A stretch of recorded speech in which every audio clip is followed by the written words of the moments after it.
पुदुचेरी हे एक छोटंसं राज्य तमिळनाडूला लागून असलेलं. एका ठिकाणी ती सगळी वस्ती आहे असं पण नाही. त्याचा एक भाग पार तेलुगू प्रदेशाशी म्हणजे आंध्र प्रदेशशी जोडला गेलेला आहे, एक भाग तिकडून केरळशी जोडला गेलेला आहे आणि एक भाग तामिळनाडूशी आहे. असं विखुरलेलं आहे ते. फ्रेंचांची त्या ठिकाणी वसाहत होती आणि ते सगळं एकत्र करून मग पुदुचेरी नावाचा केंद्रशासित प्रदेश तयार केला गेला. एक आपल्याकडची मोठी महानगरपालिका आणि तिची निवडणूक जशी असती तशी तिथली विधानसभा आणि तिथली निवडणूक. ह्या राज्य आता तामिळनाडूच्या बरोबरच निवडणुकीला तोंड आता देईल आणि निवडणुकीच्या नेमकं तोंडावर या ठिकाणी काँग्रेसची असलेली सत्ता गडगडली. त्याच्यामुळे त्याची चर्चा आता होती आहे. आश्चर्य म्हणजे प्रस्थापित मोठ्या माध्यमांनी ह्याच्याकडे पूर्ण दुर्लक्ष केलं. त्याची दोन कारणं आहेत. एक तर बराचसा आपल्याकडचा जो मीडिया आहे, माध्यमं जी आहेत, ही म्हणायचं जरी गोदी मीडिया म्हणत असले तरी प्रत्यक्षामध्ये ते भाजप आणि ह्याच्या विरोधामध्ये काय काय कसं कसं करता येऊ शकेल ह्याचंच पाहत आलेले आहेत. आणि त्याच्यामुळे ह्या घटनेकडं हे काँग्रेसला विरोधात आहे, काँग्रेसचं सरकार पडलेलं आहे म्हणून पण त्या माध्यमाने दुर्लक्ष केलं. दुसरं म्हणजे याचा आकार पण छोटा आहे म्हणून पण दुर्लक्ष केलं गेलं. पण ह्या घटनेचं महत्त्व थोडंसं वेगळ्या कारणासाठी आहे. पहिली गोष्ट म्हणजे या ठिकाणी राहुल गांधी, काँग्रेसचे माजी अध्यक्ष आणि भावी अध्यक्षसुद्धा, त्यांचा 17 तारखेला दौरा होता आणि 22 तारखेला हे सरकार कोसळलेलं आहे. घटना अशी घडली, त्या ठिकाणी राहुल गांधी जेव्हा लोकांमध्ये मिसळत होते, मच्छीमार आणि बाकीच्यांशी बोलत असताना एक अतिशय वयस्क अशी बाई उठली आणि तावातावामध्ये ती मुख्यमंत्र्याकडे हात करून काहीतरी संतापानं बोलायला लागली. हे सगळं कॅमेऱ्यामध्ये चित्रण होत होतं. जेव्हा राहुल गांधींनी त्या मुख्यमंत्र्यांना, नारायण स्वामींना विचारलं की ती काय बोलतीये, कारण की ती तमिळमध्ये बोलत होती आणि यांना ती तमिळ भाषा कळत नव्हती. त्यांनी असं सांगितलं की इथं वादळ आलं होतं, मग त्या ठिकाणी कोणी मदत करायला जायला पाहिजे होतं, मी कसं गेलो आणि मी कशी मदत केली असं ती बाई सांगते आहे. ठीक आहे, राहुल गांधींनी ते ऐकून घेतलं आणि ते पुढे गेले. प्रत्यक्षात जेव्हा ही बातमी सोशल मीडियावरती, समाज माध्यमावरती आली आणि ती बाई जे काही तमिळ बोलती त्याचं प्रत्यक्षामध्ये भाषांतर असं होतं की ती बाई या मुख्यमंत्र्याच्या नावानं खडे फोडत होती की आम्ही चक्रीवादळामध्ये अडकलेलो होतो, त्रास झाला आणि हा तुमच्या बाजूला उभा असलेला माणूस फिरकला सुद्धा नाही आमच्याकडे, अशी तिची तक्रार होती. तिचा आवेश पण दिसतो आपल्याला आणि त्याच्यामुळे त्याची बातमी झाली. आता वास्तविक राहुल गांधींना हे नंतर का होईना उशिरा जेव्हा कळलं तेव्हा त्यांनी त्याच्या संदर्भामध्ये काहीतरी एक काय म्हणता येईल त्याला कृती करायला पाहिजे होती.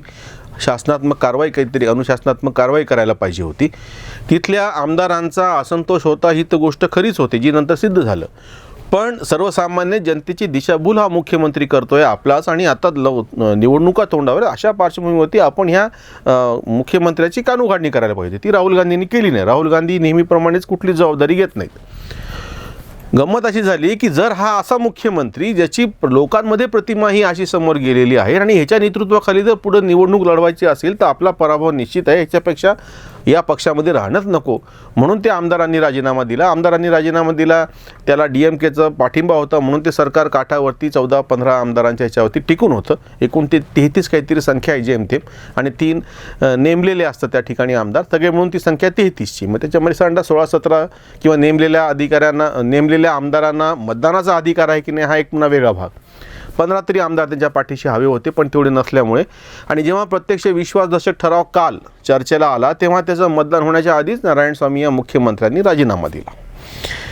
काँग्रेसच्या ताब्यात असलेलं दक्षिणेतलं हे एकमेव, छोटंसं का होईना पण एकमेव राज्य होतं, ते पण आता गेलं. एकूण फक्त 5 राज्यांमध्ये काँग्रेसची सत्ता होती आणि 2 ठिकाणी ते म्हणजे काही ठिकाणी ते या बाकीच्यांबरोबर म्हणजे झारखंड आहे आणि महाराष्ट्र आहे, म्हणजे इतरांच्या सोबत सत्तेवरती पण त्यांचा प्रत्यक्ष मुख्यमंत्री नाही. पंजाब आहे, त्याच्यानंतर हे आहे राजस्थान आहे आणि तिसरं मध्य प्रदेश म्हणून जो भाग वेगळा झालेला आहे छत्तीसगड तो आहे. असे 3 मोठी राज्य त्यांच्याकडे होती आणि आता हे जे पॉंडिचेरी होतं ते त्यांच्या हातातून गेलं. शेखर गुप्तासारख्या विद्वान पत्रकारांनी एक अतिशय चांगला व्हिडिओ 2 दिवसापूर्वीच, नेमका 1 दिवसापूर्वी ह्याच्या संदर्भात केलेला होता आणि त्यांनी अशी मांडणी केलेली होती की भाजप सत्तेवर आल्यापासून 7 वर्षामध्ये अशी स्वतःची नसलेली 9 सरकारं भाजपनी कशी पाडली किंवा पाडण्यासाठी बळ दिलं. शेखर गुप्तांनी केलेला आरोप समजा ठीक आहे, काय पत्रकार म्हणून ते करतायत, पण ही वस्तुस्थिती मात्र आहे की अशी 9 राज्य सरकारं त्याच्यामध्ये महत्त्वाचं बिहारसारखं की ज्या ठिकाणी काँग्रेस, राजद आणि जनता दल युनायटेड म्हणजे नितीश कुमार यांचं सरकार होतं, ते सरकार पडलं. त्याच्यानंतर त्यांनी भाजपशी युती केली. भाजपशी युती केल्याच्या नंतर परत या संयुक्तपणे ते निवडणुकीला त्यांनी तोंड दिलं आणि ते परत आता निवडून त्या ठिकाणी आलेले आहेत. महाराष्ट्रामध्ये सुद्धा आता हे ते सरकार आहे आणि हे कधी पडेल आणि काय नाही ह्याच्यासाठी काँग्रेसजनच प्रयत्न करत आहे.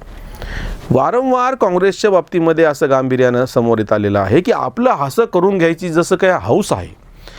राहुल गांधीनं आपलं आणि आपल्या पक्षाचं हसं करून घ्यायची जणू काही हौस आहे आणि हे इतर माध्यमांमध्ये द्वारे अशी काही प्रतिमा उभी करतात आणि चर्चा अशी रंगवली जाते की अशा पद्धतीनं विरोधकांची सरकारं कोसळून टाकून भाजप ही एकाधिकारशाही निर्माण करते आहे आणि जर विरोधी पक्ष शिल्लक राहिला नाही तर लोकशाही आपली टिकणार कशी. एक असं म्हणजे जो बुद्धिभ्रम तयार केला जातो ना की जाणीवपूर्वक कुणीतरी या पक्षांना नुकसान करत आहे. त्याच्यातला एक आपण आरोप मान्य पण करू की ह्याच्यामध्ये भाजपनी जे काही खोड्या केलेल्या आहेत राजकीयदृष्ट्या किंवा जे काही गुन्हे केलेले आहेत राजकीयदृष्ट्या त्या सरकार पडण्याची सिद्ध होतील. त्याप्रमाणे त्यांना शिक्षा भेटेल, लोक त्यांना काय बोलायचं ते बोलतील. पण दुसरा मुद्दा असा आहे की लोकशाहीमध्ये विरोधी पक्ष हवा असं म्हणत असताना तो विरोधी पक्ष टिकवायची जबाबदारी कोणाची आहे. म्हणजे विरोधी पक्ष स्वतः तसं वागणार नाहीत. आता दिल्लीमध्ये आंदोलन चालू आहे, काहीच कारण नसताना बाकीचे सगळे त्याच्या मागे टिमकी गाजवायला निघून गेले आणि इथं प्रत्यक्ष जेव्हा निवडणुका आहेत, याच काळात बिहारच्या निवडणुका झाल्या, हैदराबादमधल्या स्थानिक स्वराज्य म्हणजे तिथल्या महानगरपालिकेच्या निवडणुका झाल्या, विविध ठिकाणी स्थानिक स्वराज्य संस्थेच्या निवडणुका झाल्या. महाराष्ट्रामध्ये सुद्धा याच काळामध्ये स्थानिक स्वराज्य संस्थेच्या निवडणुका झाल्या. एकूण जाहीर सगळ्या ग्रामपंचायतपैकी सगळ्यात जास्त ग्रामपंचायत आमच्या आहेत. 5-5,500च्या पुढचा काहीतरी आकडा यादी चंद्रकांत पाटील भाजपच्या अध्यक्षांनी जाहीर केली. पण आज तागायत काँग्रेसच्या कुणीही आमच्या किती ग्रामपंचायत निवडून आलेल्या आहेत ह्याची यादी दिलेली नाही. राष्ट्रवादीने दिलेली नाही, शिवसेनेने पण दिलेली नाही.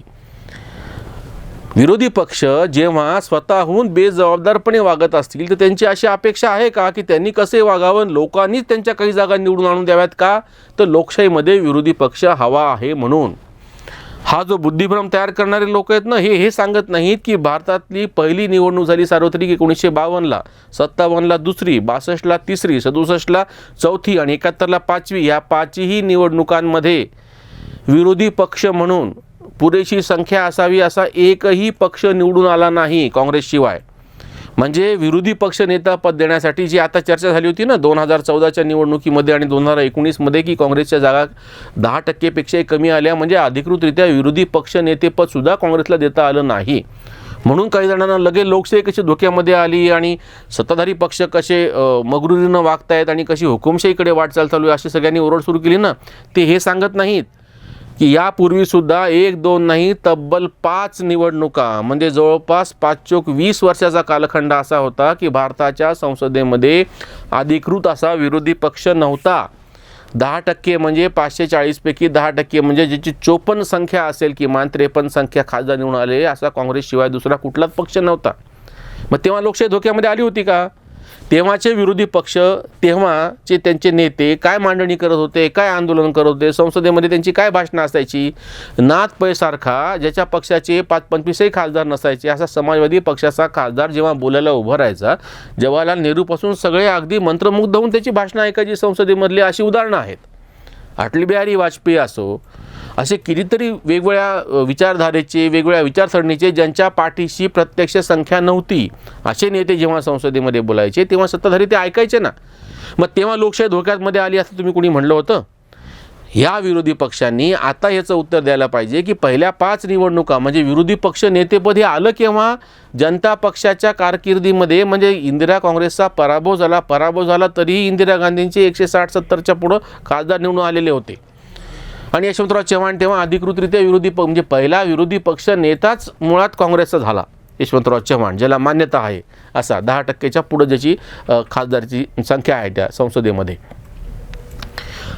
त्यामुळे आज विरोधी पक्ष जेव्हा सगळ्यात पहिली जी या सगळ्या पार्श्वभूमीवरती म्हणजे काँग्रेसची सरकारं कशी पाडली जातात किंवा विरोधकांची सरकारं कशी पाडली जातात, शेखर गुप्तांनी एक फार चांगलं आणि बारीक निरीक्षण हे केलेलं आहे की भाजप स्वतः प्रत्येक ठिकाणी बारीक राज्य असो, त्यांनी सिक्कीमचं उदाहरण दिलं, अरुणाचलचं उदाहरण दिलं, मणिपूरचं उदाहरण दिलं, उत्तराखंड आणि पुद्दुचेरी 5 जे राज्य जी कोसळली आणि मोठ्या राज्यांमध्ये बिहार आहे, मध्य प्रदेश आहे आणि कर्नाटक आहे, 5 आणि 3 8 अशी सगळी म्हणून राज्य. त्यांनी असं त्यांचं निरीक्षण आहे की ज्या ठिकाणी भाजपला स्वतःला सत्ता पाहिजे असते तिथं तो मिळवतो, पण जर स्वतःला मिळत नसेल तर भाजप इतर कुठल्या तरी पक्षाला मिळेल अशी व्यवस्था करतो, पण ती काँग्रेसच्या वाट्याला जाऊ देत नाही. मुद्दा असा समोर येतो की भाजप जर ठरवून असं धोरण करत असेल तर इतर विरोधी पक्ष त्या पद्धतीनं त्याला प्रतिक्रिया का देत नाहीत. ह्या सगळ्या विरोधी पक्षांनी मिळून प्रत्यक्ष निवडणुकांच्या काळात, जसं आत्ताही पंजाबमध्ये या सगळ्या काळामध्ये स्थानिक स्वराज्य संस्थांच्या निवडणुका झाल्या आणि ह्या निवडणुका संपूर्णपणे कॅप्टन अमरिंदर सिंगच्या काँग्रेस पक्षाने, मी कॅप्टन अमरिंदर सिंग यांचीच काँग्रेस असं म्हणतो, कारण की इतरांच्या बाबतीमध्ये म्हणजे राहुल गांधीची काँग्रेस जर म्हटली असती तर त्याला किती जागा भेटल्या असत्या शंकेला जागा आहे, किंवा त्याला पराभव झाला असता ह्याचीच खात्री देता येते. कॅप्टन अमरिंदर सिंगसारखा सक्षम पर्याय समोर आहे म्हटल्याच्यानंतर त्या ठिकाणी अकाली दल किंवा आम आदमी पक्षाचा पूर्ण सफाया केला लोकांनी. भाजप तिथं नव्हताच, पण भाजपला पर्याय म्हणून त्या ठिकाणी सक्षम असा काँग्रेस पक्षातला एक गट कॅप्टन अमरिंदर सिंग यांच्या नेतृत्वाखालचा दिसला. लोकांनी बरोबर त्याला निवडून दिलं. वेगवेगळ्या ठिकाणी जेव्हा जेव्हा सक्षम पर्याय समोर येतात तेव्हा लोक निवडून येतात. तेव्हा पहिल्यांदा केवळ भाजपवरती बोटं मोडून काहीही होणार नाही, हा त्याच्यातला पहिला मुद्दा आहे. या सगळ्या विरोधी पक्षांनी मिळून काँग्रेस सगट जर त्यांना सक्षम विरोधी पक्ष म्हणून समोर यायचं असेल तर तसं त्या ठिकाणी तुम्हाला मैदानामध्ये उतरावं लागेल. सगळे त्या ठिकाणी त्या कृषी आंदोलन चालू आहे, त्या ठिकाणी त्या सगळ्या भारतीय किसान युनियनच्या मागं फरफटत गेले. यांचा काही अजेंडा नाही. काँग्रेसने स्वतःच्या जाहीरनाम्यात एक लिहिलेलं आहे. राष्ट्रवादींनी स्वतः, शरद पवारांनी त्यांच्या स्वतःच्या पुस्तकामध्ये ह्या सगळ्याच्या बाबतीमध्ये एक गोष्ट लिहिलेली आहे. आम आदमी पक्ष असो, सगळ्या विरोधी पक्ष, पंजाबमध्ये सुद्धा या काँग्रेसच्या सरकारने यापूर्वी करार शेतीचे कसे हे केलेले आहेत, म्हणजे त्याचे धोरण कसं अंमलामध्ये आणलेलं आहे. वैचारिक पातळीवरती ह्यांच्याकडं काही नाही. प्रत्यक्ष रस्त्यावरती लोक जेव्हा उतरायची वेळ येते त्यावेळीसुद्धा ह्यांना त्या भारतीय किसान युनियनचे पाय धरावे लागले, कारण की हे लोक रस्त्यावर उतरू शकले नाहीत. या कृषी आंदोलनामध्ये रेल्वे रोको आणि त्याच्यानंतर रस्ता रोको पूर्ण देशभर करायचं असं जेव्हा जाहीर झालं तेव्हा कुठल्याही विरोधी पक्षाला ताकदीनं त्यांच्या पाठीशी उभं राहून आपली शक्ती दाखवता नाही आली. राज्य कोसळत आहे त्याची तक्रार करत न बसता सक्षमपणे आपण विरोधी पक्ष आहोत म्हणून जनतेसमोर यायला पाहिजे हे दाखवण्यामध्ये अपयश आहे. ते वैचारिक पातळीवरती आम्ही काहीतरी मुद्दा उपस्थित केलेला आहे आणि त्याचं तुम्ही उत्तर द्या असं म्हटलं तर कोणी त्या कृषी कायद्यावरती चर्चा पण करायला तयार नाही. संसदेमध्ये जेव्हा कृषी कायद्यावरती चर्चा होती तेव्हा राहुल गांधी दुसरं काहीतरी बोलत राहिले, एक तर बहिष्कार टाकून निघून गेले. आणि जेव्हा प्रत्यक्ष बजेटवर चर्चा सुरू झाली तेव्हा बजेट बाजूला ठेवून अर्थसंकल्प बाजूला ठेवला आणि मी आता बोलणं काय तर मी परत एकदा कृषी कायद्यावरती, बरं त्याच्यातले कुठलेही वैचारिक मुद्दे नाहीत. आणि भाषण चालू असताना अचानक ते उभं राहतात आणि म्हणतात की बुवा 70च्या वरती जास्त लोक, तिथं 200च्या काहीतरी लोक मेलेले आहेत त्या आंदोलनामध्ये, थंडीनं आणि बाकीचं गाठून मेले, त्यांना श्रद्धांजलीसाठी उभं राहा, आपल्या खासदारांना खून करतात, सगळे उभं राहतात, असं विचित्र वर्तन भर संसदेमध्ये.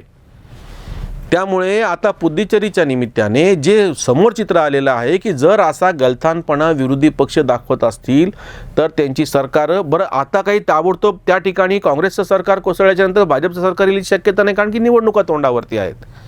निवडणुकांच्या पार्श्वभूमीवरती तिथं कोण सरकार बनवणार, त्याच्यापेक्षा राष्ट्रपती राजवट किंवा केंद्रशासित प्रदेशामध्ये जी व्यवस्था असते सरकार कोसळल्याच्या ती चालू राहील आणि नंतर निवडणुका होतील.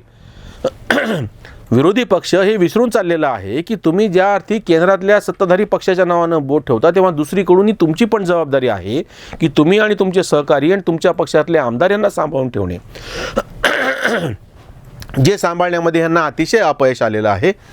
आता तामिळनाडूमध्ये निवडणुका होत आहेत, होऊ घातलेल्या आहेत, केरळमध्ये निवडणुका आहेत, पश्चिम बंगालमध्ये निवडणुका आहेत, या सगळ्या ठिकाणी आसाममध्ये निवडणुका आहेत. या चारही मोठ्या राज्यांमध्ये भाजपची सत्ता फक्त आसाममध्ये ती आत्ता आलेली आहे. म्हणजे स्टेकवरती खरं तर एका अर्थाने विरोधी पक्षांचं सगळं काही लागलेलं आहे, पण त्याच्या बाबतीत गांभीर्य न ठेवता हे जर असंच बोटं मोडत बसले आणि या कृषी आंदोलनासारख्या ज्याला कुठलाही वैचारिक आधार नाही आणि राकेश टिकेसारख्या ज्यांना कधीही काही वैचारिक, तेच काय त्यांचे वडील महेंद्रसिंग टिकेरला सुद्धा अतिशय आडमुठ असा नेता अशी त्यांची प्रतिमा आहे, त्यांच्या मागं जर तुम्ही भरपटत जाणार असाल तर मला नाही वाटत यांना काही कुठल्या पद्धतीनं भवितव्य असेल. आणि अशा पार्श्वभूमीवरती जर हे म्हणत असतील की जर विरोधी पक्ष संपला तर लोकशाहीचं कसं होणार, त्याला जबाबदार तुम्ही स्वतः आहात. विरोधी पक्ष काय आणि कसा असावा ह्याची काळजी काही इतरांनी करून चालत नाही. प्रत्यक्ष विरोधी पक्षाला सुद्धा आपलं वर्तन त्याप्रमाणे ठेवावं लागतं.